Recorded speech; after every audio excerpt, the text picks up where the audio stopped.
ఆది నుండి సిలువ వరకు ప్రేమ కథ ఇదే. పాపంలో పడ్డ మనిషికి రక్షణ మార్గమిదే.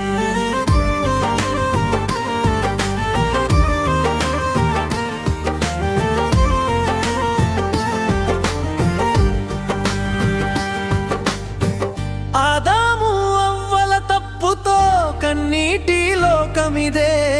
యేసయ్య రక్తం వల్ల మళ్ళీ జీవం దొరికిందే.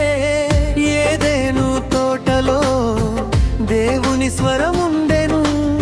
శాంతి ఆనందం ప్రతిదినం నిండెను. సాతాను మోసం చేసి మాటలో పడవేసెను.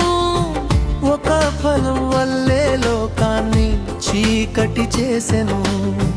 ఆదాము అవ్వలు మొదటి మానవులే. దేవుని చేతులలో రూపుదిద్దుకున్నవారే. కోతి నుండి కాదు మనిషి పుట్టలేదు. దేవుని స్వరూపంలో మనిషి కలిగెను.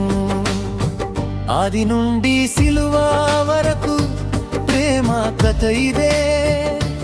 పాపంలో పడ్డ మనిషికి రక్షణ మార్గమిదే.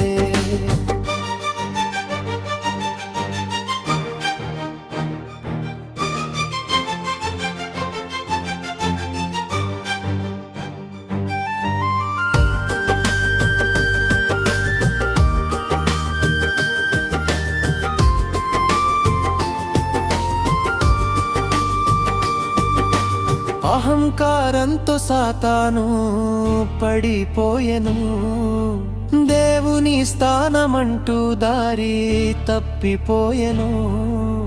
అబద్ధపు మాటలతో మనిషిని మోసగించెను. పాపపు బంధంలో లోకాన్ని కట్టేసెను. ఇప్పుడు ఎందుకు పావలు కన్నీళ్ళు మనలో? ఎందుకు పాపపు విత్తనం గుండెలో పెరిగెను. దేవుని దారి విడిచి మనిషి దూరమయ్యేను. కాని ప్రేమ గల తండ్రి మనని విడిచిపెట్టలేదు. పాపంలోన మునిగిన మనసుని మరచిపోలేదు. యేసయ్య వచ్చెను, సిలువపై చనిపోయెను. మూడవ దినాన లేచి మరణాన్ని జయించెను. నిజమిదే సోదరా, వినుము ఈ వేళ. రక్షణ యేసులోనే దొరుకును నేడు చెలా.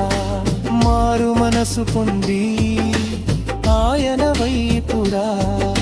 చీకటి విడిచి వెలుగులో నడువరా. ఆది నుండి సిలువ వరకు ప్రేమ కథ ఇదే.